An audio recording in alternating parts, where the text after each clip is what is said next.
بندگان خدا آپ سب کو اور اپنے نفس کو تقوائے الہی کی وصیت کرتا ہوں، تقوائے الہی کی نصیحت کرتا ہوں، تقوائے الہی کی جانب دعوت دیتا ہوں و تاکید کرتا ہوں کہ اپنی زندگی تقوی کے مطابق بسر کریں، تقوی کے زیر سایہ زندگی گزاریں، تقوی کی بنیاد پر معاملات زندگی انجام دیں۔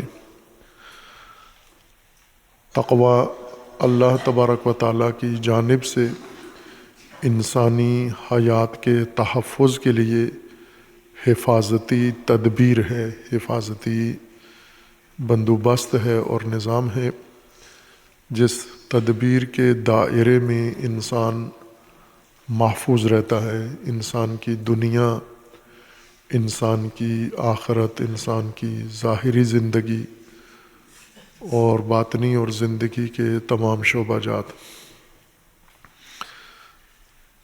جس طرح انسان کی زندگی کو اللہ تبارک و تعالیٰ نے مختلف مرحلوں میں ترتیب دیا ہے، مختلف شعبوں میں اسے تقسیم کیا ہے اور مختلف میدان زندگی کے مقرر فرمائے ہیں، مختلف پہلو زندگی انسان کے حیات انسانی کے بنائے ہیں۔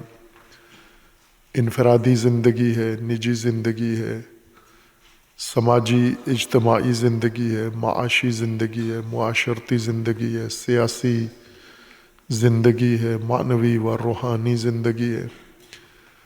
اسی ترتیب سے اللہ تبارک و تعالیٰ نے زندگی کے شعبہ جات کے لیے حفاظتی اہتمام اور حفاظتی انتظام بھی کیا ہے، جیسے خود انسان بھی یہی کام کرتے ہیں۔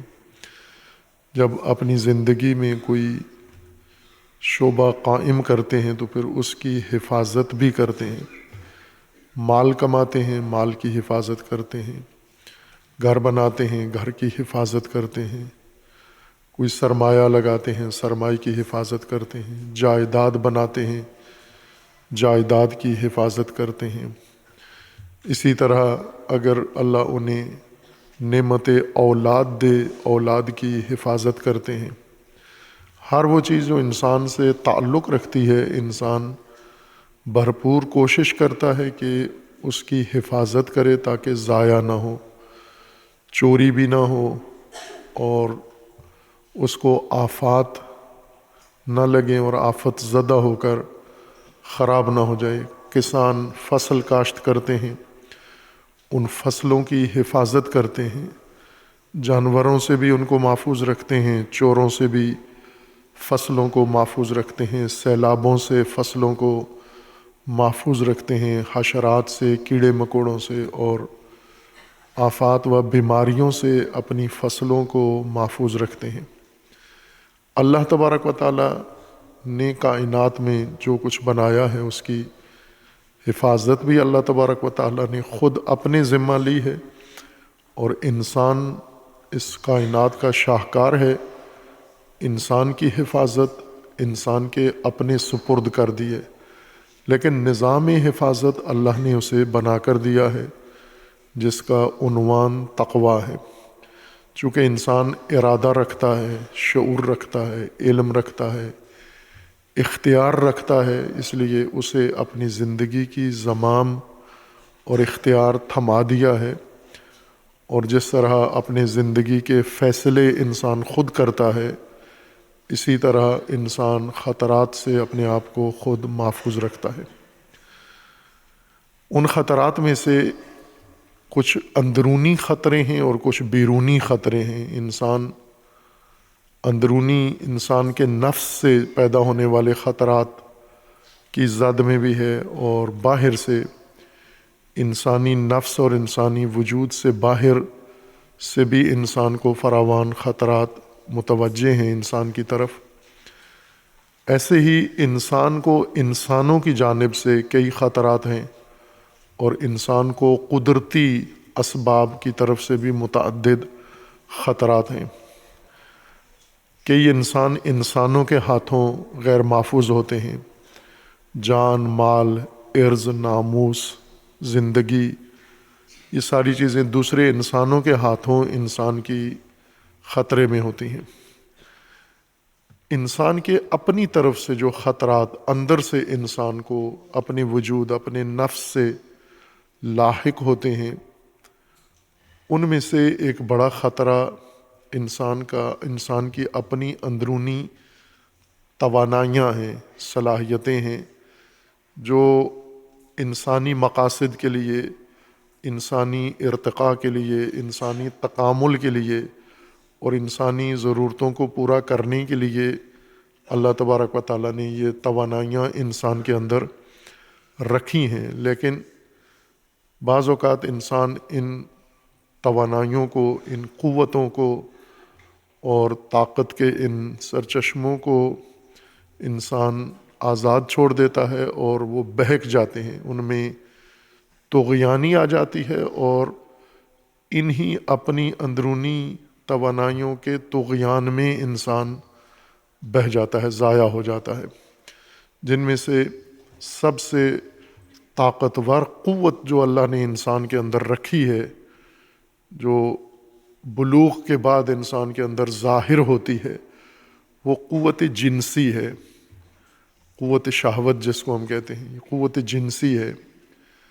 یہ دیگر توانائیوں کی طرح تعمیری قوت ہے، مثبت قوت ہے، فطری تقاضا ہے، لیکن جب یہ پیدا ہوتا ہے، پرزور ہوتا ہے، طاقتور ہوتا ہے اور انسان کو اپنے دباؤ میں لے لیتا ہے اور انسان سے مختلف جرائم انجام دلواتا ہے یہ مادہ انسان کے اندر۔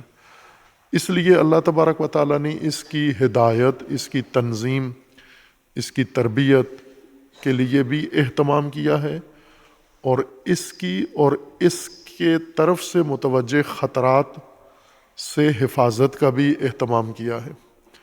جیسے ہم نے قرآن کریم کی سورہ ہود آیا 78 کی مناسبت سے بیان کیا ہے، قوم لوط کا جس میں ذکر تھا کہ قوم لوط کے اندر یہ جنسی توانائی طغیانی کا شکار ہوئی اور وہ ہم جنس بازی کے جرم میں مبتلا ہو گئے پوری قوم۔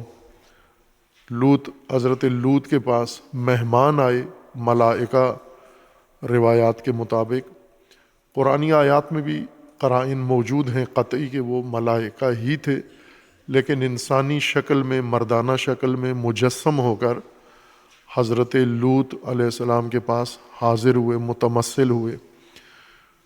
اور جب ان کی قوم کو پتہ چلا کہ ان کے گھر میں مہمان آئے ہیں، باہر سے لوگ آئے ہیں، تو انہوں نے آ کر حضرت لوط کے گھر کا محاصرہ کر لیا اور مطالبہ کیا کہ یہ مہمان ہمارے حوالے کرو، چونکہ یہ جنسی طغیانی کا شکار تھے، ہم جنس بازی کا شکار تھے، اس وجہ سے حضرت لوط کے مہمانوں پر تجاوز کرنا چاہتے تھے اور ان کو اپنی جنسی ہوس کا نشانہ بنانا چاہتے تھے۔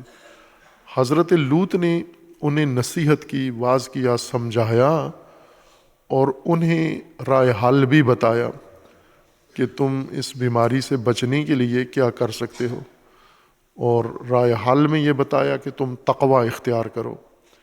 پہلی چیز جو ہر خطرے سے انسان کو بچاتی ہے وہ تقوی ہے، حفاظتی تدبیر۔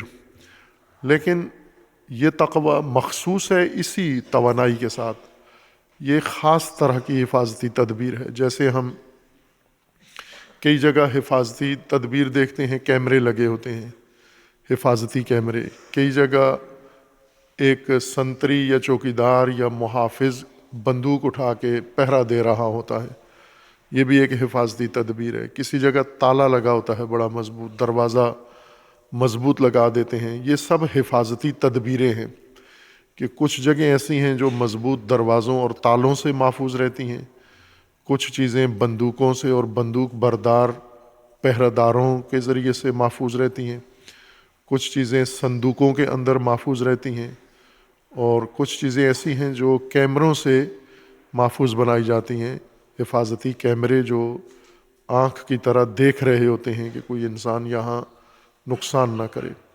یعنی جیسی شے ہے، جیسی چیز ہے کوئی، اسی طرح کی اس کی حفاظتی تدبیر بھی ہے۔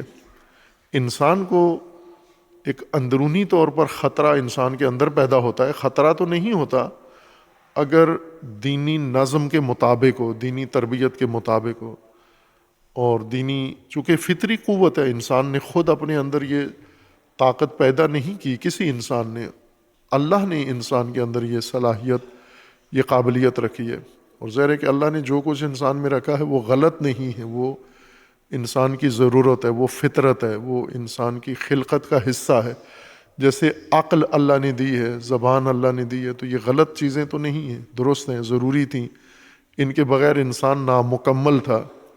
اسی طرح جنسی قوت بھی، اس کے بغیر انسان نامکمل ہے، ادھورا ہے. یہ بھی ایک قدرتی فطری طاقت ہے جو اللہ نے انسان کو دی ہے. لیکن جیسے زبان دی ہے تو ساتھ زبان کے لیے قانون بھی دیا ہے، ضابطہ دیا ہے. اگر ضابطہ نہ لاگو کریں تو زبان خطرناک ہو جاتی ہے، اپنے لیے بھی دوسروں کے لیے. بلکہ شاید سب سے خطرناک ترین ذریعہ عضو انسان کا زبان ہی ہوتا ہے. اس لیے رسول اللہ صلی اللہ علیہ وآلہ وسلم نے مسلمان ہونے کی جو شرط بیان کی ہے، بنیادی صفت و تفسیر کی ہے، وہ یہ ہے کہ انسان وہ مسلمان ہے جس کے ہاتھ اور زبان سے دوسرے مسلمان محفوظ ہوں. زبان اللہ نے دی ہے، لیکن زبان کے ذریعے دوسرے غیر محفوظ ہیں. اس لیے رسول اللہ نے فرمایا کہ مسلمان وہ ہے جس کے ہاتھ اور زبان سے، بلکہ پہلے زبان استعمال کیا ہے. من سالم المسلمون من لسانہ و یدہ، ہاتھ بعد میں اور زبان پہلے ذکر کی ہے کہ سب سے زیادہ دوسرے انسانوں کو ایک انسان تکلیف پہنچاتا ہے زبان کے ذریعے. سب سے زیادہ ہاتھ کے ذریعے دوسرے نمبر پر تکلیف پہنچاتا ہے. وہ تکلیف زیادہ جو پہنچتی ہے وہ زبان کے ذریعے انسان پہنچاتا ہے. تو یہ زبان تکلیف دینے کا ذریعہ بن گئی ہے، آلہ بن گئی ہے. لیکن اللہ نے اس کو ایک انسانی مقصد کے لیے انسان کو زبان دی تھی، نہ تکلیف پہنچانے کے لیے. اسی طرح جنسی توانائی اللہ نے شہوت رانی، ہوس رانی اور طغیان کے لیے نہیں دی تھی. ایک انسانی ضرورت اور ایک بڑی انسانی ضرورت کے تحت اللہ تبارک و تعالیٰ نے یہ قوت اس کو عطا کی. لیکن جیسے زبان ہے اور زبان کا دستور چاہیے کہ اس زبان سے کیا چیز ادا ہو کیا نہ ہو، اسی طرح جنسی توانائی کے لیے بھی نظم ہے، قانون ہے، ضابطہ ہے کہ یہ کہاں پر فعال ہو، کہاں پر فعال نہ ہو. اس کے لیے حضرت لوط نے اپنی قوم کو دو حکم دیے، ایک تقوی اختیار کرو اور دوسرا نکاح کرو. مرد ہو تو عورت سے، خواتین سے نکاح کرو تم، لیکن ہم جنس بازی نہ کرو. یہ کام جرم ہے، یہ غلط ہے، یہ بے راہ روی ہے. اور وہ پوری قوم اس بیماری میں مبتلا ہو گئی تھی کہ مرد مرد کے ساتھ شہوت رانی کرتا ہے اور عورت عورت کے ساتھ شہوت رانی کرے، اور جو آج کی دنیا میں زیادہ معمول ہے. قرآن کی تعبیر کے مطابق اس وقت تمام انسانی بستیوں میں سے یہ قریہ جس میں حضرت لوط تھے، اس کے اندر یہ بیماری تھی. پڑوس میں حضرت لوط کے علاقے کے پڑوس میں حضرت ابراہیم کی قلمرو تھی، جہاں پر حضرت ابراہیم نظارت کرتے تھے، ہدایت کرتے تھے اور رسالت کے فرائض انجام دے رہے تھے. وہاں نہیں تھی یہ بیماری، اور یہ بیماری حضرت لوط کے قریے میں اور آبادی میں تھی. یعنی ایک مخصوص طبقے کے اندر یہ پیدا ہوئی. لیکن آج پوری دنیا میں یہ بیماری پھیل گئی ہے، ہوس بازی اور شہوت رانی، خواہ مردوں کی عورتوں کے ساتھ، عورتوں کی شہوت رانی مردوں کے ساتھ، مردوں کی مردوں کے ساتھ، عورتوں کی عورتوں کے ساتھ. یہ ایک معمول بن گیا ہے. یعنی پوری زمین قریہ لوط بن گئی ہے. وہ آبادی جس میں لوط تھے، گویا ساری زمین اس طرح کی ہی شکل اس نے اختیار کر لی ہے اس کی. اور اگر ہم دیکھیں خصوصاً مسلمانوں میں یہ نہیں ہونی چاہیے تھی. جنسی بے راہ روی، جنسی بے نظمی اور جنسی طغیانی مسلمین میں نہیں ہونی چاہیے تھی، مومنین میں نہیں ہونی چاہیے تھی. چونکہ مسلمین کو قرآن نے اسی جنسی توانائی کی تنظیم کا ایک بہت خوبصورت نظام بنا کے دیا ہے. رسول اللہ صلی اللہ علیہ وآلہ وسلم نے وہی قرآنی نظام خود اپنے اوپر بھی لاگو کیا ہے اور اپنے پیروکاروں کے اوپر بھی نافذ کیا ہے، اور انہیں سمجھایا ہے، بتایا ہے کہ اس کا طریقہ کیا ہے، اور وہ یہ ہے کہ آپ تقوی اختیار کرو، عفت اختیار کرو اور نکاح کرو، کہ نکاح خود عفت اور تقوی کا ذریعہ ہے۔ نکاح کے ذریعے ہی انسان میں عفت پیدا ہوتی ہے، اور نکاح کے ذریعے انسان میں تقوی پیدا ہوتا ہے۔ ایک شادی شدہ آدمی بغیر نکاح کے تقوی کا دعویٰ کرتا ہے، یہ ایسے ہی ہے جیسے سمارٹ فون موبائل جیب میں رکھ کے انسان عفت و پرہیزگاری کا دعویٰ کرے کہ میرے موبائل میں کچھ بھی نہیں ہے، میں صرف کال سنتا ہوں۔ وہ کال سنتے ہو تو اتنا high resolution high smart phone کیوں لیا ہے آپ نے؟ یہ تو ویڈیو کے لیے لیا ہے آپ نے، کال تو آپ معمولی چائنا فون سے بھی کر سکتے ہو۔ یا بہت ساری چیزیں ہوتی ہیں جن کو انسان انکار کرتا ہے، جبکہ وہ ایک حقیقت ہے کہ یہ حقیقت انسان کے اندر پیدا ہو گئی، یہ بیماری ہے، اور انسان ظاہر نہیں کرتا کہ میرے اندر یہ بیماری ہے۔ اسی طرح یہ فساد انسان میں لگ جاتا ہے، لیکن انسان قبول نہیں کرتا کہ یہ فساد میرے دامنگیر ہو چکا ہے۔ خب یہ ہر انسان کے اندر فطری طور پر جنسی قوت پیدا ہو جاتی ہے بلوغ کے وقت ہی، اور پھر نکاح ضروری ہوتا ہے، اور نکاح ٹالتے ہیں اپنی خود ساختہ من گھڑت اور نامعقول دلیلوں کے ذریعے، وجوہات کے ذریعے نکاح کو ٹالتے رہتے ہیں، یہ واجب کو ٹالتے ہیں، یہ ضرورت کو ٹالتے رہتے ہیں، اور نکاح کے بغیر متقی بننے کی کوشش کرتے ہیں۔ ناکامی ہے اس میں۔ نکاح کے بغیر متقی بننا، ایک انسان جس کے اندر یہ توانائی ہو، جس کے اندر یہ ساری صلاحیت ہو، کیسے متقی بن سکتا ہے؟ وہ محفوظ، متقی یعنی محفوظ بننا۔ نکاح کے بغیر کیسے محفوظ رہ سکتے ہو آپ؟ چونکہ یہ قوت ایسی ہے جو انسان کے رگ و پے پہ چھا جاتی ہے، ذہن کو، نفس کو، روح کو، ہر شے کو اپنے دباؤ میں لے لیتی ہے۔ تو انسان اس کے دباؤ میں اتنا استقامت نہیں رکھتا کہ نکاح بھی نہ کرے اور پھر کہ میں متقی بھی ہوں، مومن بھی ہوں، میں کوئی، میرے اندر پریشر بھی نہیں ہے، دباؤ بھی نہیں ہے، میں کسی بہکاوے میں نہیں ہوں۔ بھلے یہ جن انسانوں کے اندر جنسی طاقت نہیں ہوتی ختم ہو جاتی ہے بیماری کی وجہ سے۔ کئی لوگ ایسے ہوتے ہیں جن کے جوانی میں ہی غلطیاں کرتے ہیں، خود لذتی جو کرتے ہیں، اپنے استمناء کرتے ہیں، اپنے جسم کے ساتھ خود شہوت انگیزی اپنے ساتھ کرتے ہیں، اپنے ساتھ شہوت رانی کرتے ہیں، یہ بہت جلدی ہی جنسی توانائی اپنی کھو بیٹھتے ہیں، بہت جلدی۔ اور پھر جب ازدواج کا وقت آتا ہے تو ان کے اندر کوئی صلاحیت نہیں ہوتی۔ اسی طرح بعض نشے انسان کرتا ہے، یہ نشے بھی انسان کی جنسی توانائی کو نابود کر دیتے ہیں۔ بعض غذائیں اور خوراکیں جو لوگ کھاتے ہیں، یہ خوراکیں بھی، جیسے بعض غذائیں جنسی قوت کو ابھارتی ہیں، تیز کر دیتی ہیں، اسی طرح بعض چیزیں کھانے کی انسان کی جنسی قوت کو نابود کر دیتی ہیں، کمزور کر دیتی ہیں۔ یا بعض دوائیں ایسی ہیں، میڈیسن ایسی ہیں، انسان کسی اور بیماری کے لیے یہ دوا لیتا ہے اور وہ انسان کی جنسی قوت کو کمزور کر دیتی ہے۔ ہیں فراوان ہیں۔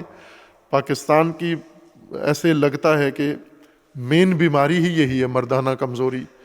آپ شہروں کے در و دیوار پر حکیموں کے دواخانے اور ان کے ایڈریس لکھے ہوتے ہیں، اور پہلے زیادہ تھا، ابھی موبائل آنے سے یہ سارے تشہیرات موبائل پہ چلی گئی ہیں اور ٹی وی چینلز پہ چلی گئی ہیں، لیکن پہلے در و دیوار پر ہوتی تھیں۔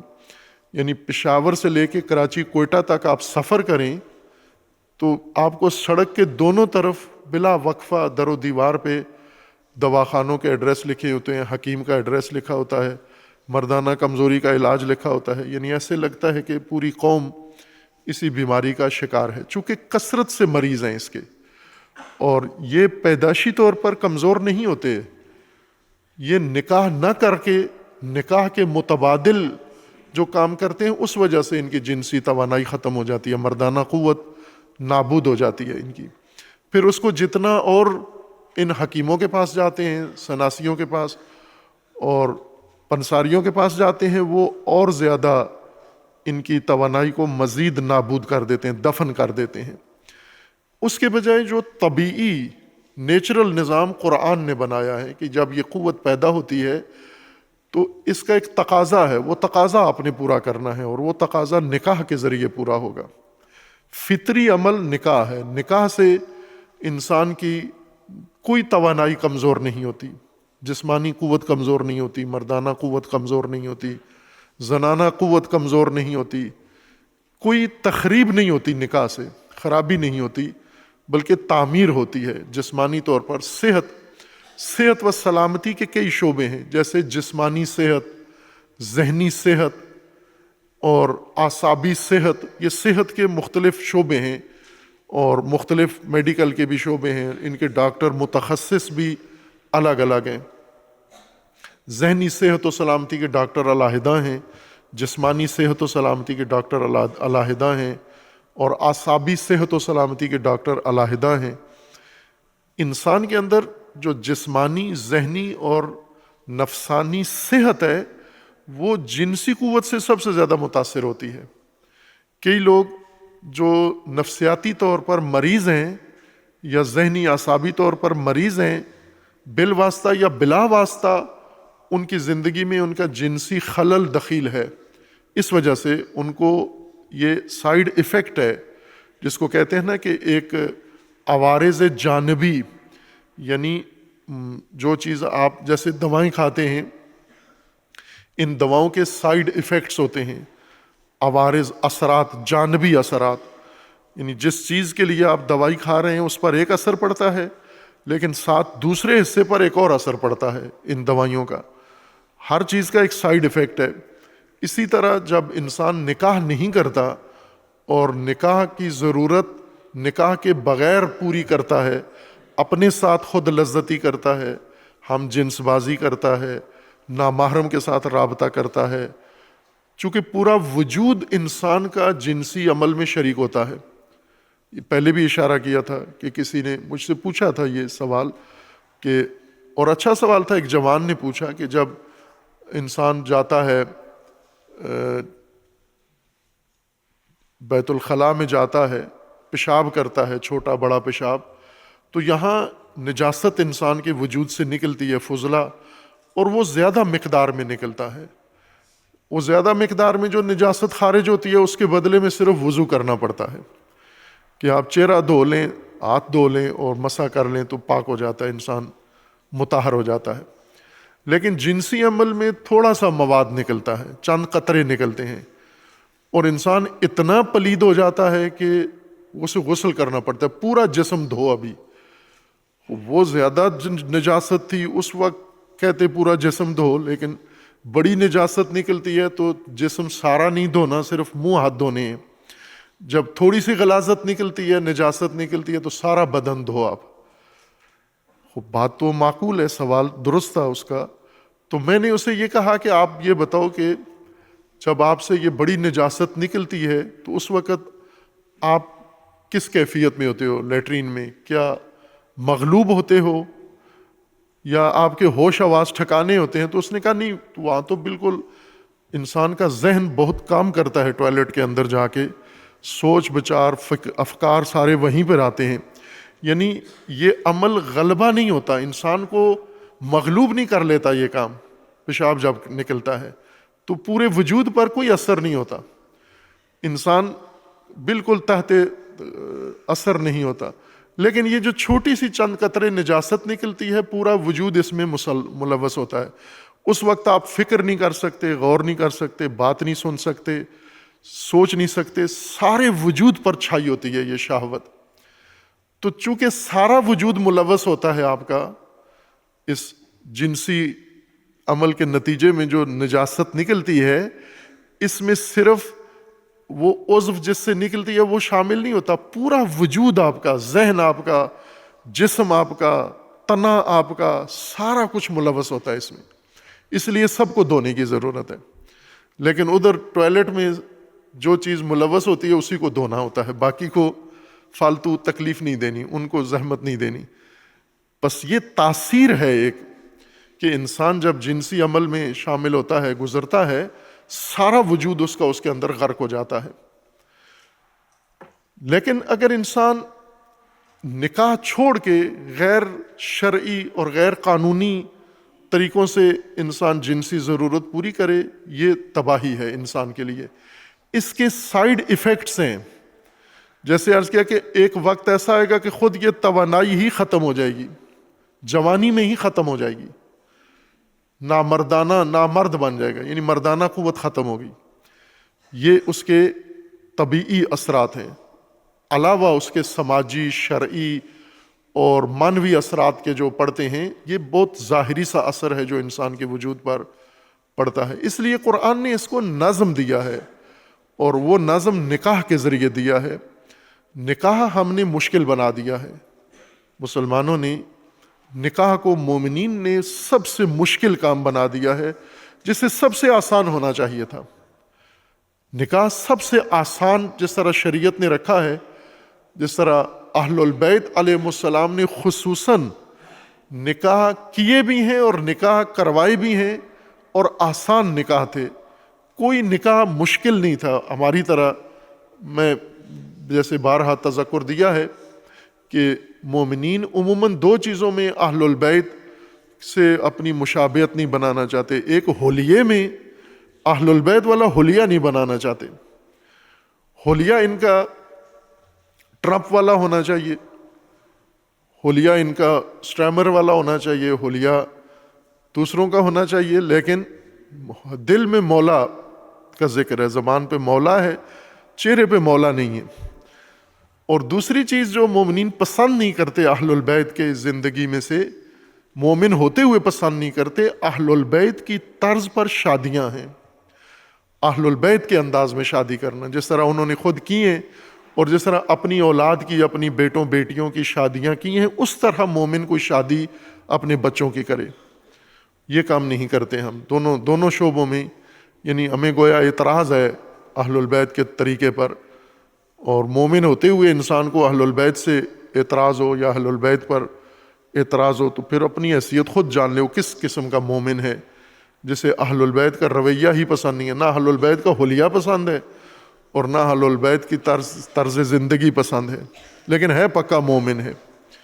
یہ مومن، قرآن نے اس کی پول تو کھولا ہوا ہے قرآن نے، کہ جب یہ مومن بن کر اللہ کے سامنے جاتا ہے، اسے قرآن نے کہا یہ دھوکہ باز ہے، یہ دھوکے دیتا ہے، اس کے اندر ایمان کا کوئی شائبہ نہیں پایا جاتا۔ ایک اہم چیز زندگی میں یہ ہے کہ اس میں نکاح کریں آپ۔ قرآن کریم نے یہ واقعہ 2 دفعہ ذکر کیا ہے، ایک سورہ ہود میں اور دوسرا سورہ حجر میں، 15واں سورہ قرآن کریم کا۔ یہی ماجرا لوط کا اور قوم لوط کا، اور اس کے بعد رائے حل، اس بربادی، اس شہوت رانی کا رائے حل بھی قرآن نے ساتھ ذکر کیا ہے۔ قصہ وہی ہے جو وہاں ذکر ہوا تھا سورہ ہود میں، کہ حضرت ابراہیم علیہ السلام کے پاس پہلے ملائکہ آئے، پھر وہاں سے اٹھ کے حضرت لوط کے پاس گئے، حضرت ابراہیم سے گویا اجازت لینے گئے تھے، چونکہ حضرت ابراہیم امام تھے اور سربراہ تھے ملت کے، امت کے، حضرت لوط معاون تھے حضرت ابراہیم کے، اور نائب تھے اس قریے کے اندر، ان کی نیابت میں امامت و رسالت و نبوت انجام دے رہے تھے۔ اس لیے ملائکہ پہلے حضرت ابراہیم کے پاس آئے اور ان سے اجازت لی، اور اجازت لے کے پھر حضرت لوط کے پاس آئے، اور جب حضرت لوط کے پاس آئے تو انہوں نے آ کر انہیں کہا کہ حضرت ابراہیم کو کہا کہ قالوا انا ارسلنا الی قوم مجرمین۔ حضرت ابراہیم نے پوچھا کہ کیوں آئے ہو، مقصد کیا ہے؟ قال فما خطبکم ایھا المرسلون، اے فرشتوں، اللہ کے بھیجے ہوئے نمائندوں یا پیغام لانے والوں، یہ بتاؤ کہ مقصد کیا ہے، خطب کیا ہے، ہدف کیا ہے، کس لیے آئے ہو، چاہتے کیا ہو؟ انہوں نے جواب دیا قالوا انا ارسلنا الی قوم مجرمین، ہم مجرم قوم کو سزا دینے آئے ہیں، اور وہ مجرم قوم چونکہ آپ کی قوم ہے، آپ کی ملت ہے اور آپ کے نمائندے کے تحت ہے، تو ہم آپ کے پاس اس لیے آئے ہیں، قوم مجرمین کو سزا دینے کے لیے. الا آل لوط، سوائے آل لوط کے، یعنی لوط اور لوط کے جو پیروکار ہیں ان کے علاوہ باقی تمام مجرمین کو ہلاک کرنے آئے ہیں، انہیں سزا دینے آئے ہیں. الا آل لوط، سوائے آل لوط کے. انا لمنجوہم اجمعین. آل لوط یعنی جو لوط کے پیروکار تھے، ویسے تو وہ قوم لوط ساری کہلاتی تھی، لیکن قوم لوط میں سے آل ان کو کہا جاتا تھا جو لوط کے پیروکار تھے، لوط کے ہدایت پر عمل کرتے تھے. ان کو چھوڑ دیں گے ہم، باقی ساری قوم کو، مجرم قوم کو ہلاک کر دیں گے.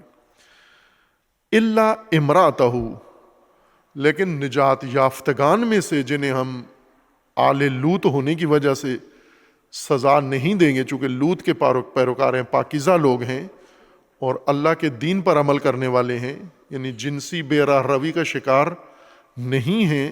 ان کے اندر بھی جنسی توانائی ہے آل لوط میں، لیکن وہ اس کو الہی تدبیر کے مطابق انجام دیتے ہیں، نکاح کرتے ہیں. لیکن باقی قوم وہ ہم جنس بازی کرتی ہے، اس وجہ سے ہم آل لوط کو چھوڑ دیں گے، نجات دیں گے عذاب سے، باقی ساری قوم کو عذاب دیں گے. لیکن نجات یافتگان میں لوط کی بیوی نہیں ہوں گی، انہیں عذاب والوں میں شامل رکھنا ہوگا. الا امراتہ، سوائے لوط کی بیوی کے باقی آل لوط نجات پا جائیں گے. قدرنا انہا لمن الغابرین، ہم نے طے یہ کیا ہے، ملائکہ نے، یا ہمیں حکم یہ ہے کہ یہ غابرین میں سے ہو. غابرین یعنی پیچھے رہ جانے والوں میں سے، جو لوگ نکل جائیں، جو چیز نکل جاتی ہے پیچھے، جو غبار بچ جاتا ہے وہ غابرین میں سے ہوتا ہے. تو جو لوگ سزا کے لیے، جو لوگ نجات کے لیے لوط کے ساتھ آل لوط قریہ سے نکل جائیں گے، ان میں بیوی لوط کی شامل نہیں ہوگی، وہ پیچھے رہ جائے گی، مجرمین کے ساتھ ہوگی. نبی کی بیوی مجرمین کے ساتھ ہلاک ہوگی اور اسے عذاب ملے گا، کیونکہ وہ نبی کے نکاح میں ہے لیکن نبی کی راہ پر نہیں ہے، نبی کے راستے پر نہیں ہے، نبی کا اطاعت نہیں کرتی، وہ مجرمین کے ساتھ ہے اور مجرمین کا طرح عمل کرتی ہے. وہ اس وجہ سے یہ بیوی نبی کی بیوی ہوتے ہوئے بھی یہ مجرمین کے ساتھ عذاب میں باقی رہے گی. الا امراتہ قدرنا انہا لمن الغابرین.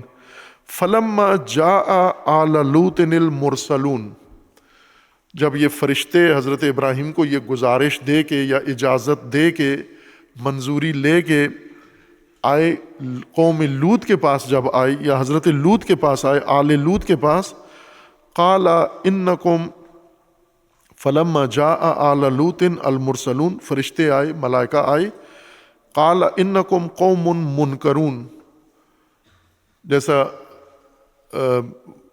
نہج البلاغہ کی بحث میں معروف اور منکر میں اس کے اصطلاح وضاحت میں کہا تھا کہ معروف نیکی کو نہیں کہتے اور منکرات بدی کو نہیں کہتے. یہ معنی جو رائج ہو چکا ہے، علماء نے معروف اور منکر کا معنی عوام میں راسخ کر دیا ہے، نیکی اور بدی. نہ، معروف کا مطلب ہوتا ہے شناختہ شدہ چیز، جس کی شناخت ہو گئی ہو، اور منکر اس کو کہتے ہیں جس کی شناخت نہ ہوئی ہو، جسے مسترد کر دیا ہو، اس کو رسمی حیثیت نہ دی گئی ہو، اس کی رسمی حیثیت نہ مانی گئی ہو، اس کو منکر کہتے ہیں. اور یہ کہا تھا کہ فقہ اور تفسیر اور علم اخلاق کے بجائے علم نحو نے زیادہ بہتر اصطلاح قائم کیا جو قرآن سے ملتی جلتی ہے. معروف اور منکر قرآن میں ہے، امر بالمعروف و نہی عن المنکر. نکرہ اور معرفہ یہ نحو میں ہے، اور نکرہ اور معرفہ کی وہی تعریف کی ہے جو معروف اور منکر کی ہے. معرفہ یعنی وہ شخص، وہ نام، وہ مسمى جو شناختہ شدہ ہو، مشخص و معین ہو. اور نکرہ اس کو کہتے ہیں جو وہ تو نام تو ہے، کسی کا ہے، لیکن معین نہیں ہے کون ہے، مشخص نہیں ہے کون ہے، اس کی شناخت نہیں ہوئی، ناشناختہ ہے. اسی اصطلاح کے مطابق حضرت لوط نے ملائکہ کو کہا کہ تم تو منکرون میں سے ہو. اب اگر فقہ اور اس اصطلاح کے مطابق ترجمہ کریں منکرین میں سے ہو، تم تو برے لوگوں میں سے ہو، لیکن وہ کہہ رہے ہیں ناشناختہ ہو، میں تمہیں پہچانا نہیں ہے، معروف نہیں ہو میرے لیے، شناختہ شدہ نہیں ہو، پہچان نہیں سکا میں آپ کون لوگ ہو۔ منکرون ہو یعنی ناشناختہ ہو میرے لیے، انجان۔ منکرون کا مطلب ہوتا ہے انجان، جسے نہ جانتے ہو آپ، معروف جسے جانتے ہو آپ، معرفہ جسے آپ جانتے ہیں، نکرہ جسے آپ نہیں جانتے، لیکن ہے وہ موجود ہے، اس کا ذکر ہے، لیکن پتہ نہیں ہے، معین نہیں ہے کون ہے یہ۔ کہا کہ آپ ناشناختہ قوم ہو، اور حضرت لوط نے واقعا نہیں پہچانا ان کو۔ انہوں نے اپنا تعارف کروایا، قال انکم قوم منکرون، لوط نے کہا انہیں کہ آپ ناشناختہ مخلوق ہو۔ قالوا بل جئناک بما کانوا فیہ یمترون، انہوں نے اپنا تعارف کروایا کہ ہم واقعاً آپ کے لیے ناشناختہ ہیں۔ حضرت لوط سمجھ رہے تھے اس آبادی سے، ساتھ والی آبادی سے، کسی اور گاؤں سے آئے ہیں یہ ملنے کے لیے، لیکن وہ ملائکہ تھے اور انسانی شکل میں مجسم ہو کر آئے تھے۔ تو انہوں نے تعارف کروایا کہ ہم انسان نہیں ہیں، ہم فرشتے ہیں، ملائکہ ہیں، آپ کے پاس آئے ہیں، اور مقصد و ہدف یہ ہے کہ جس چیز میں آپ کی قوم کو شک تھا ان کا شک نکالنے آئے ہیں۔ ایک بڑا ہدف آپ کی قوم کے لیے یہ لے کر آئے کہ آپ کی قوم شک و تردید کا شکار ہے اور ذہنی کنفیوژن کا شکار ہے، ہم اس کی کلیئرٹی کے لیے آئے ہیں، آپ کی قوم کے لیے۔ بالکل ان کو آج ثابت ہو جائے گا، جس چیز میں شک کرتے تھے آج آنکھوں سے دیکھیں گے۔ شک کس میں کرتے تھے؟ شک حضرت لوط کے بتائے ہوئے ان وعدوں پر یا وعید میں شک کرتے تھے۔ جب حضرت لوط انہیں کہتے تھے کہ یہ تباہی کا راستہ ہے جو تم جا رہے ہو، تو انہیں یقین نہیں آتا تھا کہ یہ جو ہم کام کرتے ہیں اس سے کوئی تباہ ہوتا ہے۔ انہوں نے کہا ہم نے تو دیکھا ہے کوئی تباہ نہیں ہوتا۔ جیسے سموکر جتنے ہیں یہ سب، ان کو جب کہا جاتا ہے کہ سگریٹ نوشی، تمباکو نوشی صحت کے لیے خطرناک ہے، کینسر ہوتا ہے، تو وہ کہتے ہیں ہم نے تو آج کو کسی تک سگریٹ پینے سے بیماری میں مرا ہوا نہیں دیکھا، تباہ ہوتے ہوئے نہیں دیکھا۔ حوالہ دیتے ہیں باقاعدہ، یعنی شک ہے ان کو، تمباکو نوشی کے مضر اثرات میں ان کو شک ہے۔ ہر غلطی جو کوئی بھی انسان کر رہا ہے اس کے نتیجے کے بارے میں انسان عموماً شک کا شکار ہوتا ہے، تردید کا شکار ہوتا ہے کہ کہہ تو رہے ہیں مولانا کہ یوں ہوگا، لیکن کب ہوا، کس کے ساتھ ہوا، نہیں ہوا، یہ ان کے ذہن کا توہم ہے۔ اور اللہ کریم ہے، مولا کریم ہے، مولا جب ہے تو پھر ہمیں کسی چیز کی پرواہ نہیں ہے۔ اب یہ مولا خود موجود ہیں، لوط مولا ہیں اس قوم کے، اور مولا کے ہوتے ہوئے یہ قوم مجرم، مولا جب ان کو بتاتے تھے حضرت لوط کہ آپ جرم کر رہے ہو اور اس جرم کا نتیجہ ہلاکت و عذاب ہے، رسوائی ہے، انہیں یقین نہیں آتا تھا کہ یوں ہوگا۔ تو ملائکہ یہ کہتے ہیں کہ ہم ان کا شک نکالنے آئے ہیں، آج ان کو پتہ چل جائے گا کہ جو آپ انہیں بتاتے تھے اللہ کے حکم سے وہ درست ہے۔ ہم آئے ہیں جئنا کا، ہم آپ کے پاس آئے ہیں، حضرت لوط کے پاس آئے ہیں، کس لیے؟ بما کانوا فیہ یمترون، جس چیز میں یہ شک و تردید رکھتے تھے وہ موضوع آج کلیئر کرنے آئے ہیں، شک سے نکالنے آئے ہیں، یعنی عذاب۔ انہیں یقین نہیں آ رہا تھا کہ عذاب ہوگا، تو ہم عذاب لے کر آئے ہیں۔ فلما قالوا بل جئناک بما کانوا فیہ یمترون واتیناک بالحق وَإِنَّا لَصَادِقُونَ، ہم آپ کے پاس حق، ایک مسلم واقعیت لے کر آئے ہیں، ایک حقیقت لے کر آئے ہیں، بات نہیں کرنے آئے، صرف وہ عذاب واقعی، حقیقی، ہلاکت حقیقی لے کر آئے ہیں، اور آپ کی آنکھوں کے سامنے یہ دیکھیں وَإِنَّا لَصَادِقُونَ، اور ہم سچ کہہ رہے ہیں، ہم اللہ کی طرف سے آئے ہیں اس قوم کو اس کے جرائم کی سزا دینے کے لیے۔ فَأَسْرِ بِأَهْلِكَ بِقِطْعٍ مِّنَ اللَّيْلِ، ملائکہ نے حضرت لوط کو فرمایا کہ آپ یہ کام کریں کہ اپنے اہل، اپنے ساتھیوں، اپنے پیروکاروں، اپنی اولاد کے ساتھ نکل جائیں، قریہ سے نکل جائیں، اس سے پہلے کہ ہم عمل شروع کریں عذاب کا، آپ نکل جائیں، دور ہو جائیں اس قریہ سے۔ بِقِطْعٍ مِّنَ اللَّيْلِ، رات کے ایک حصے میں، رات کے ایک حصے میں آپ رات کے سناٹے میں، تاریکی میں، کہ کسی کو پتہ نہ چلے آپ خاموشی سے اپنے ساتھیوں کے ساتھ، اپنے اہل کے ساتھ نکل جائیں. زوجہ کو یہی چھوڑ کے جانا ہے، زوجہ کو ساتھ نہیں لے کے جانا. وَاتَّبِعْ أَدْبَارَهُمْ وَلَا يَلْتَفِتْ مِنْكُمْ أَحَدٌ وَامْضُوا حَيْثُ تُؤْمَرُونَ. ملائکہ نے پورا نقشہ بتایا، حضرت لوط کو راستہ بتایا، اس راستے سے جانا ہے، اس حالت میں جانا ہے، خاموشی کے ساتھ جانا ہے، شور شرابہ نہیں کرنا، کوئی علامت نہیں دینی، اور سب سے بڑھ کر پیچھے مڑ کے نہیں دیکھنا کسی نے بھی. اس راستے سے جو آپ کی قوم جائے اور آپ نے پیچھے پیچھے جانا ہے. حضرت لوط نے آخر میں جانا ہے، جب سارے آپ کے اہل نکل جائیں آخر میں لوط جائیں. اور حضرت لوط کو فرمایا کہ اپنی قوم کو بتا دو کہ خاموشی سے جائیں اس قریہ سے باہر، اور پیچھے مڑ کے نہیں دیکھنا آپ نے. وَامْضُوا حَيْثُ تُؤْمَرُونَ، جیسا حکم ہے ایسے جاؤ آپ. وَلَا يَلْتَفِتْ مِنْكُمْ أَحَدٌ، التفات نہ کرے، دائیں بائیں اور پیچھے نہیں دیکھنا آپ نے. پیچھے جو کچھ ہو، ظاہر ہے پیچھے عذاب نازل ہوگا، اور عذاب بھی خوفناک دھماکے ہوں گے. ان دھماکوں میں آپ نے پیچھے مڑ مڑ کے نہیں دیکھنا. اب یہ عمل قوم لوط، آل لوط نے کر لیا، یعنی پیچھے مڑ کے نہیں دیکھا. قوم لوط اور آل لوط میں فرق ہو گیا. قوم لوط جو مجرم تھے، اور آل لوط پاکیزہ تھے جو لوط کے پیروکار تھے، اور لوط کی ہر چیز، ہر ہدایت پر عمل کرتے تھے. ان میں سے ایک تو یہ کہ پاکیزہ تھے، شہوت رانی ہوس رانی نہیں کرتے تھے، نکاح کرتے تھے جس طرح نبی وقت نے ان کو بتایا تھا اسی طرح کرتے تھے.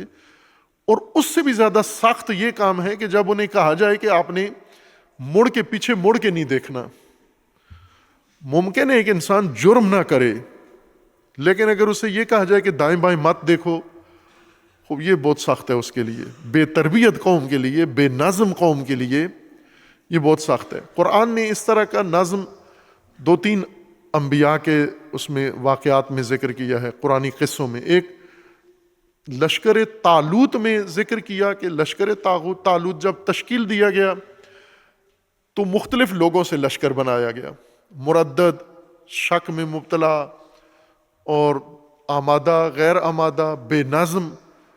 اور حضرت طالوت نے راستے میں آہستہ آہستہ سارا نظم قائم کر لیا، نظم بحال کر لیا سارا. شرطیں ایسی رکھی انہوں نے کہ بے نظم خود ہی دور ہو گئے. ایک جگہ پر ان کو حضرت لوط اپنی آبادی سے میدان جنگ تک پیدل لے کے جا رہے تھے. گھوڑے نہیں تھے، اونٹ نہیں تھے، جنگی ساز و سامان نہیں تھا، ڈنڈے تھے اور ننگے پاؤں تھے یہ، اور پیدل جا رہے تھے لشکر لوط کا. کھانا بھی نہیں، راشن بھی نہیں ہے. کافی میل ان کو چلا کے آگے نہر آئی، ایک چشمہ آیا، نہر، اور بھوک کے لیے مٹانے کے لیے تو کچھ بھی نہیں تھا، پیاس بجھانے کے لیے پانی مل گیا. تو حضرت لوط نے کہا کہ پانی نہیں پینا آپ نے. وہ پانی مہنگا نہیں تھا، خریدنا بھی نہیں تھا، مفت کا پانی تھا، گوارا پانی تھا، لیکن کہا کہ نہیں پینا تاکہ لشکر منظم رہے، اپنے کمانڈر کا مطیع رہے، جو وہ کہتا ہے وہی کرے. اور ان میں سے چند ایک نے نہیں پیا پانی جو منظم تھے، باقیوں نے ڈٹ کے پیا، لیٹ کے پیا، اتنا پیا کہ اٹھا ہی نہیں گیا پھر ان سے، چونکہ پیاسے تھے، بھوکے بھی تھے. کھانے کی جگہ بھی پانی ڈالا، پینے کی جگہ بھی پانی ڈالا. اور جب آپھر گئے، آپھر پنجابی میں کہتے ہیں پیٹ اتنا بھر جائے کہ پھر انسان سے سیدھا نہ ہوا جا سکے. جب وہ آپھر گئے تو پھر حضرت لوط نے کہا واپس، بے نظم طبقہ واپس. جس نے پانی پیا کہا وہ میرے ساتھ نہیں جا سکتا، وہ میرے لشکر کا حصہ نہیں بن سکتا. یہ نظم تھا، یہ ڈسپلن تھا جو حضرت لوط نے قائم کیا. اور بہت سارے وہاں سے واپس چلے گئے جنہوں نے پانی پی لیا تھا، اکثریت نے پی لیا. جو تھوڑے سے رہ گئے یہ پہنچ گئے، منظم لشکر پہنچ گیا تھوڑا سا، قلیل، فئہ قلیلہ. اور اس فئہ قلیلہ نے دیکھا جب فئہ کثیرہ لشکر، بڑے لشکر کو، ڈر گئے. یہ تھوڑے لوگ گھبرا گئے کہ ان سے کیسے ہم مقابلہ کر سکیں گے. ان میں سے 2 آدمیوں نے یہ کہا کہ کم من فئۃ قلیلۃ غلبت فئۃ کثیرۃ باذن اللہ، کہ یہ ہو سکتا ہے کہ چھوٹا لشکر اگر منظم ہو یہ بڑے لشکر پر غلبہ پا سکتا ہے، بشرط کہ منظم ہو. اور اسی بھوکے پیاسے لشکر نے اور منظم لشکر نے اس فئہ کثیرہ کو شکست دے دی. ان کے کمانڈر کو جالوت کو بھی مار دیا جو ان کا بادشاہ تھا، اور ان کے لشکر کو بھی تھوڑے سے مٹھی بھر دستے نے ایک جم غفیر کو بھاگنے پر مجبور کر دیا۔ نظم و ڈسپلن اتنا تاثیر رکھتا ہے۔ اور دوسری دفعہ قوم لوط میں آل لوط کو نظم سکھایا کہ قوم لوط نے تو نظم نہیں مانا، نہ حکم مانا، نہ نظم، نہ ڈسپلن۔ قوم لوط ہم جنس بازی میں غرق ہو گئے، گناہ میں، جرم میں، لیکن آل لوط کو کہا کہ انہیں منظم ہونا۔ حکم تو مانتے ہیں، یعنی ہم جنس بازی نہیں کرتے، شہوت رانی نہیں کرتے، نکاح کرتے ہیں، لیکن باقی روزمرہ معمولات میں بھی اپنے فرمان دینے والے فرماندے کا یا کمانڈر کا حکم مانتے ہیں یا نہیں۔ تو ملائکہ نے کہا کہ ان سے کہیں کہ یہ التفات نہ کریں، آگے پیچھے نہ دیکھیں، پیچھے مڑ کے نہ دیکھیں، شور شرابہ نہ کریں، خاموشی سے نکل جائیں، پھر نجات پا جائیں گے۔ اور انہوں نے کیا، آل لوط نے اس ڈسپلن کا مظاہرہ کیا، نکلے۔ اب پیچھے ہونا کیا ہے؟ پیچھے دھماکے ہونے ہیں، زوردار دھماکے۔ شروع ہی عذاب شروع ہی بہت بڑے دھماکے سے ہوا، گویا ایک بہت پاورفل بم پھوڑ دیا گیا وہاں۔ اتنا دھماکہ سن کے بھی آل لوط نے گردنیں موڑ کے پیچھے نہیں دیکھا۔ لیکن اگر یہ جامعہ کے طالب علم ہوتے آل لوط میں، یہ تو مر جانا تھا ان سب نے، چونکہ دھماکہ سن کر انہوں نے گردنیں موڑ کے پیچھے۔ واجب دیکھنا، واجب ہے، فریضہ ہے ہمارا کہ کسی کی مستری کی آواز، مزدور کی آواز آتی ہے تو ہم، اب خطبہ جمعہ ہو رہا ہے، خطبہ جمعہ میں یہی ڈسپلن آل لوط والا و قوم طالوت والا ڈسپلن خطبہ جمعہ میں وہی لاگو کیا گیا ہے کہ جب خطبہ ہو رہا ہو آپ فقط خطبہ کی طرف متوجہ ہوں، جیسے رکعت پڑھ رہے ہو اور قبلہ کی طرف متوجہ ہو، اس طرح خطبے کے دوران بھی کہیں دائیں بائیں، مثلا آپ کے ساتھ پہلو میں بیٹھا ہوا کیا کر رہے، آپ نے اس طرف توجہ نہیں کرنی۔ دروازے سے کوئی آتا ہے، ساری گردنیں موڑ کے دیکھتے ہیں، کوئی واش روم جاتا ہے، اس کا واش روم تک تعقب کرتے ہیں پیچھے نگاہوں سے، پھر واش روم سے آیا ہے پھر اس کو مڑ کے دیکھتے ہیں کہ واش روم سے کوئی نعمت لے کر آیا ہے ان کے لیے یا نہیں لے کر۔ خوب منظم رہو، ڈسپلن رہو۔ اس نظم کے اندر، نظم، جد، جہد اور نظم، یہ کامیابی کے اصول ہیں، یہ انسان کی شخصیت ہیں کہ انسان نظم کے ساتھ رہے۔ یہاں پر انہیں پابند کیا گیا آل لوط کو کہ آپ نے یہ نظم بھی ظاہر کرنا ہے، پیچھے مڑ کے نہیں دیکھنا۔ اور پھر وہ چلے گئے، انہوں نے پیچھے مڑ کے نہیں دیکھا۔ وَاتَّبِعْ أَدْبَارَهُمْ، حضرت لوط کو کہا کہ آخر میں سب کے پیچھے آپ بھی نکل جانا۔ وَقَضَيْنَا إِلَيْهِ ذَلِكَ الْأَمْرَ أَنَّ دَابِرَ هَٰؤُلَاءِ مَقْطُوعٌ مُصْبِحِينَ، اور حضرت لوط کو تسلی دے کر ملائکہ نے باور کرا کے، یقین کرا کے بھیجا کہ آپ کے نکلتے ہی، صبح ہوتے ہی، صبح جب آپ دیکھیں گے تو دابر مجرمین قط ہو چکا ہوگا، ان کا نام و نشان مٹ گیا ہوگا۔ آپ صبح، یہ رات کا آخری پہر تھا، یعنی سحر کے قریب، سحر سے تھوڑا پہلے قطع اللیل آخری حصے میں آل لوط و لوط نکلے آبادی سے، اور سحر کے بعد آگے صبح تک زیادہ وقت نہیں ہوتا، چند لمحات ہوتے ہیں۔ تو انہوں نے کہا کہ آپ نکلیں، اور آپ کے نکلتے ہی آپ دیکھیں گے کہ ہم نے اس مجرم قوم کا دابر ہم نے قطع کر دیا ہے۔ صبح ہوتے ہی آپ دیکھیں، وَقَضَيْنَا، ہم نے فیصلہ کر لیا ہے اور سنا دیا ہے لوط کو، وَقَضَيْنَا إِلَيْهِ، ہم نے ان کو بتا دیا ہے کہ ذَلِكَ الْأَمْرُ أَنَّ دَابِرَ هَٰؤُلَاءِ مَقْطُوعٌ مُصْبِحِينَ، صبح ہوتے ہی ان کی جڑ، ان کی نسل، ان کی پشت ساری ختم ہو چکی ہوگی۔ وَجَاءَ أَهْلُ الْمَدِينَةِ يَسْتَبْشِرُونَ، شہر والے خوش تھے کہ آج ہم جنس بازی کے لیے انہیں نئے لوگ میسر آئے ہیں، نئے جوان، نئے لڑکے، نئے مرد آتا آئے ہیں، یہ خوشیاں منا رہے تھے۔ قوم آل لوط شہر سے نکل رہے تھے، قوم لوط خوشیاں منا رہے تھے کہ ابھی تھوڑی دیر بعد لوط کے مہمان ہمارے ہاتھ چڑھ جائیں گے اور ہم ان کے ساتھ ہوس بازی کریں گے۔ قال ان هؤلاء ضیفی فلا تفضحونی، حضرت لوط نے پہلے ان کی منت سماجت کی کہ یہ میرے مہمان ہیں اور مجھے ان کے سامنے شرمندہ نہ کرو، مہمانوں کے سامنے مجھے شرمندہ نہ کرو آپ۔ یہ ادب قرآنی ہے، انسانی بھی ہے، کہ اگر آپ کا کوئی مقروض ہے، آپ قرض مانگنے گئے ہیں اور جس سے قرض مانگنے گئے ہیں آپ کا اپنا قرض ہے، اس کے پاس مہمان بیٹھے ہوئے ہیں، تو اس کے سامنے، مہمانوں کے سامنے ہی نہ بے عزت کرو اس کو، افتضاح نہ کرو اس کو، واپس آ جاؤ خاموشی کے ساتھ، ایسے کو ملنے آیا تھا، دیکھنے آیا تھا۔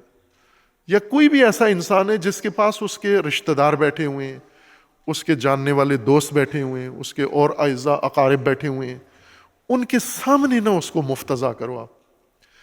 حضرت لوط نے کہا یہ مہمان ہے میرے، ویسے تو تم ہر روز مجھے تنگ کرتے ہو، لیکن آج نہ کرو یہ کام، مجھے مہمانوں کے سامنے شرمندہ نہ کرو۔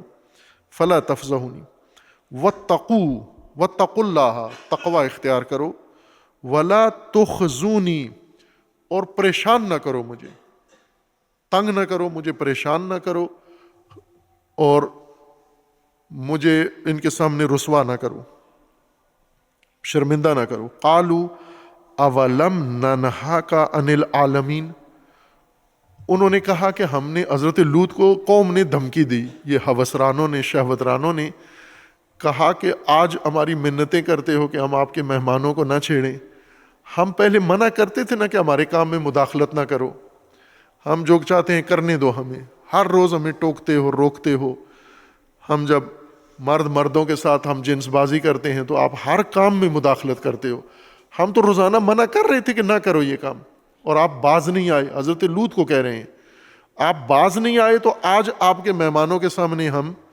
یہ کام کریں گے تاکہ مہمانوں کے سامنے بھی شرمندہ ہوں۔ حضرت لوط نے انہیں کہا کہ تقوی اختیار کرو، اور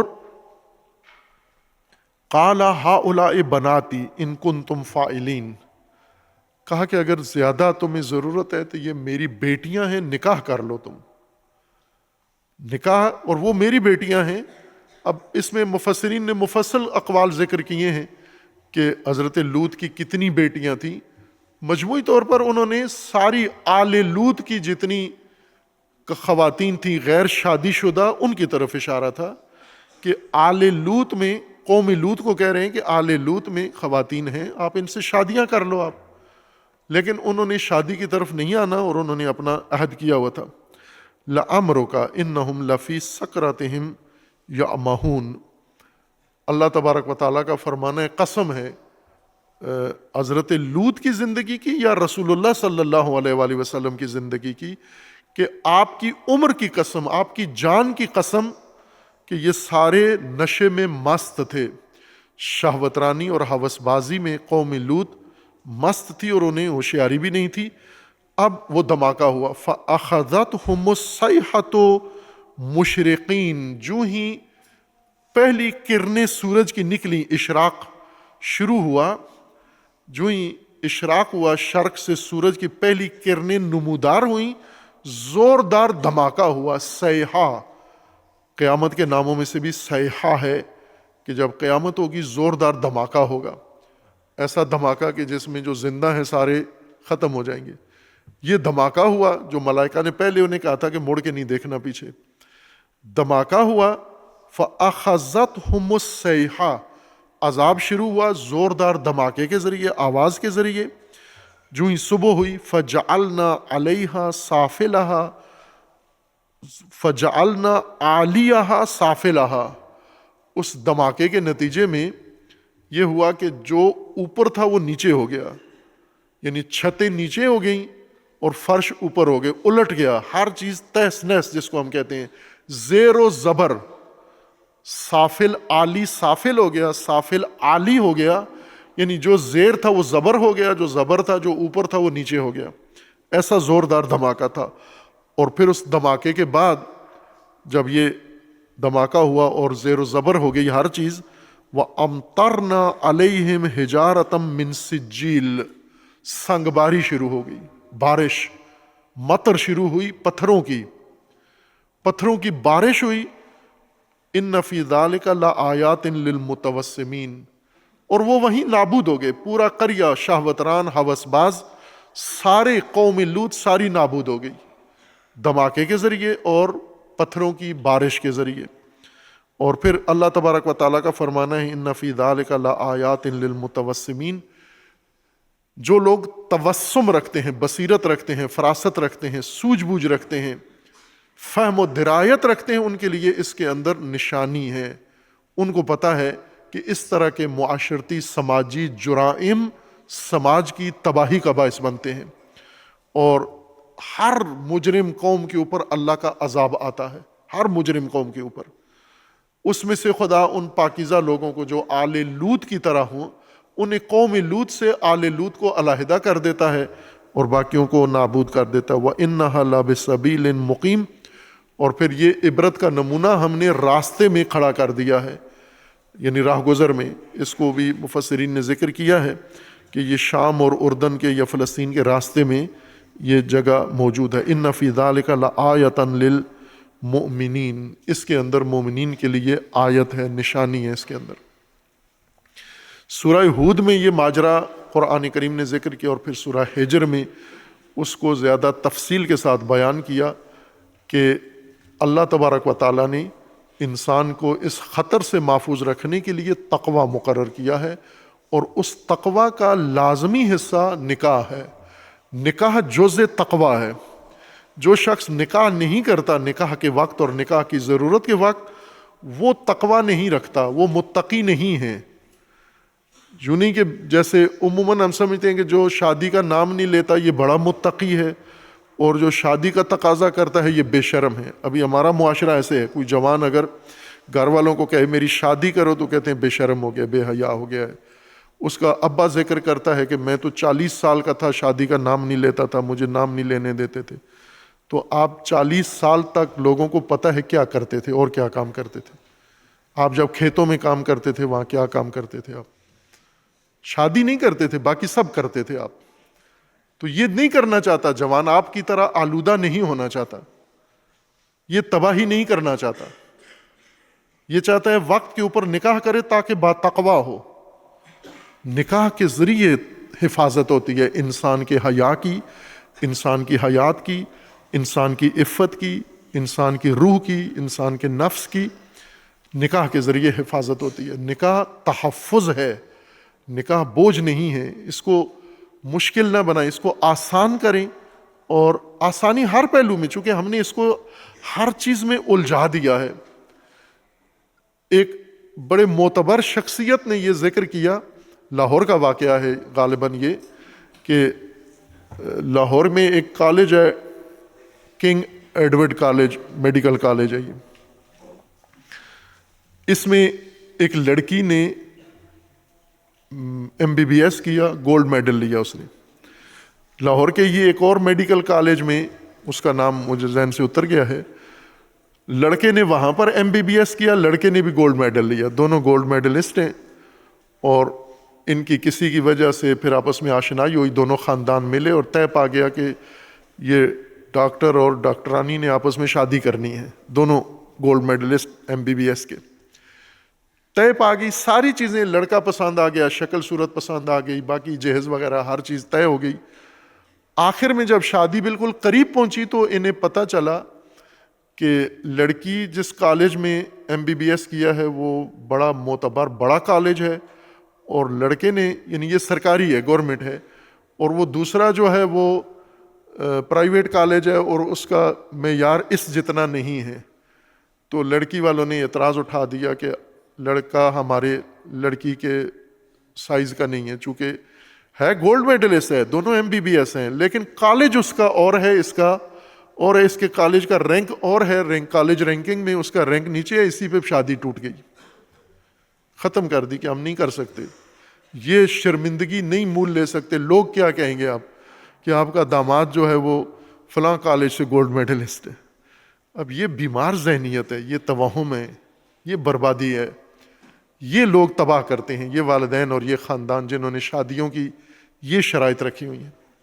شادی کی شرائط جو اللہ تبارک و تعالیٰ نے مقرر کی ہیں، جو رسول اللہ نے، خصوصاً اہل البیت علیہ السلام نے جو شادیوں کے لیے معیار مقرر کیا ہے، اس کے مطابق آسان بنائیں، سلیکشن آسان بنائیں، پھر اس کے بعد وہ رابطہ، وہ نکاح، وہ مراحل سارے آسان، اور زندگی آسان بنائیں.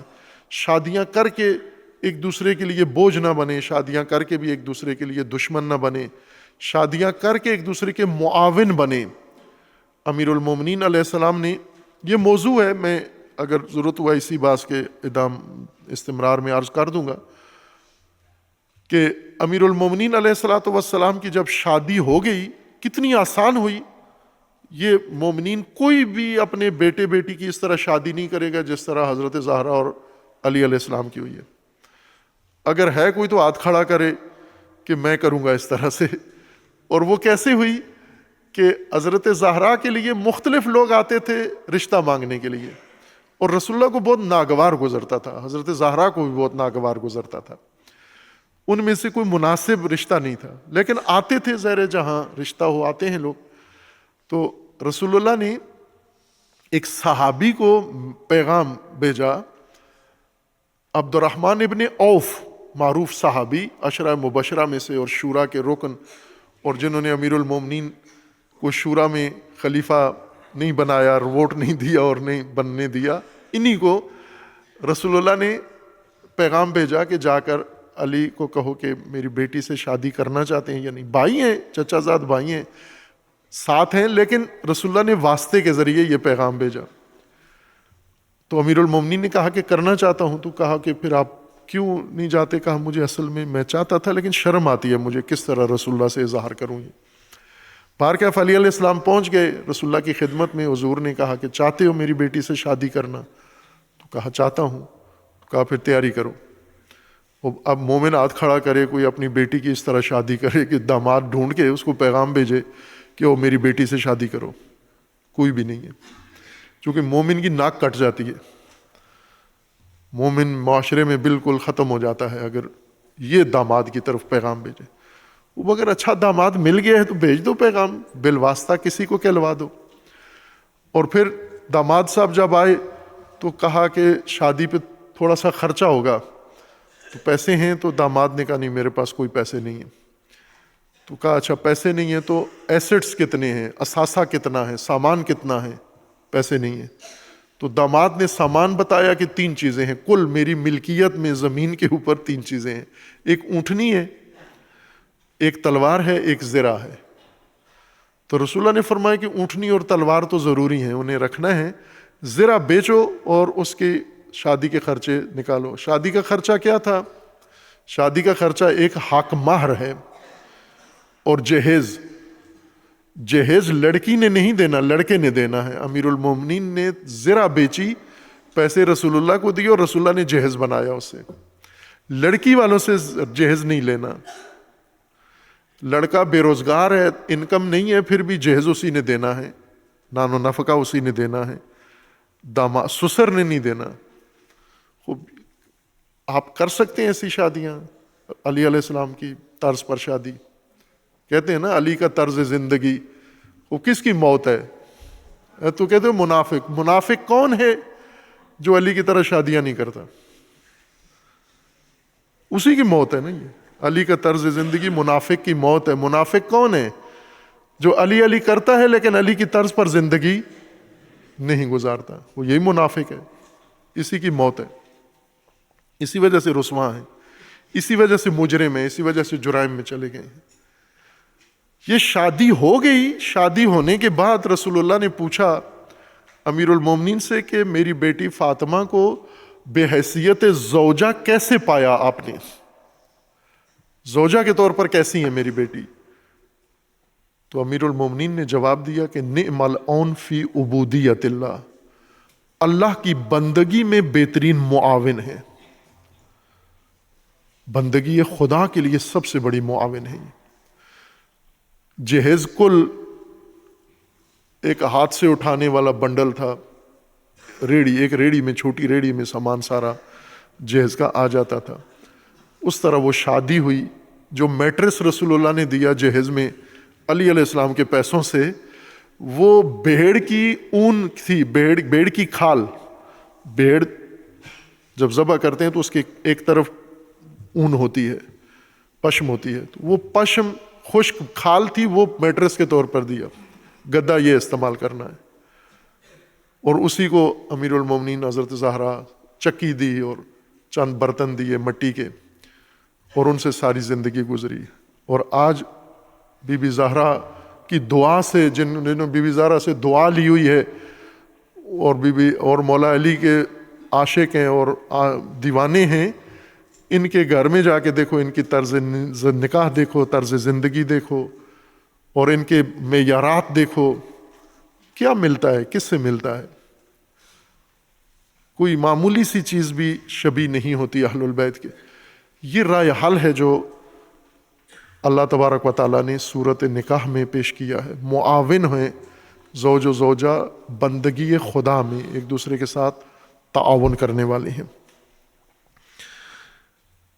یہ بات ہماری تھی کہ جنسی بے روی کا شکار ہوئی قوم لوط، اور حضرت لوط نے اللہ کے حکم سے انہیں نہی بھی کی، روکا بھی، کوشش بھی کی، اور پھر انہیں تقوی اور نکاح کا حکم بھی دیا، لیکن انہوں نے اصرار کیا، جس وجہ سے عذاب نازل ہوا ان کے اوپر۔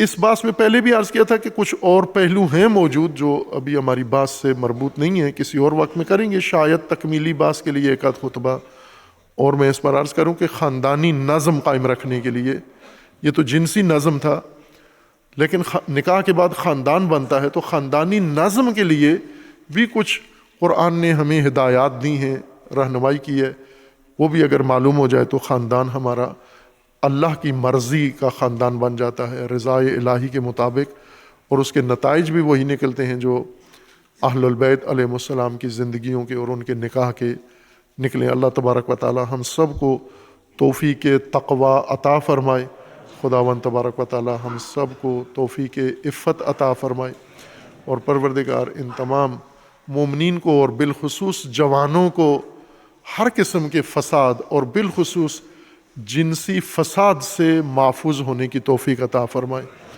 اور ان جوانوں کی راہ میں حائل، نکاح کی راہ میں حائل رکاوٹوں کو اللہ دور فرمائے، اور خداوند تعالیٰ مومنین کو ان جوانوں کے لیے وسائل اور ان کے نکاح کے لیے اہتمام کی توفیق عطا فرمائے۔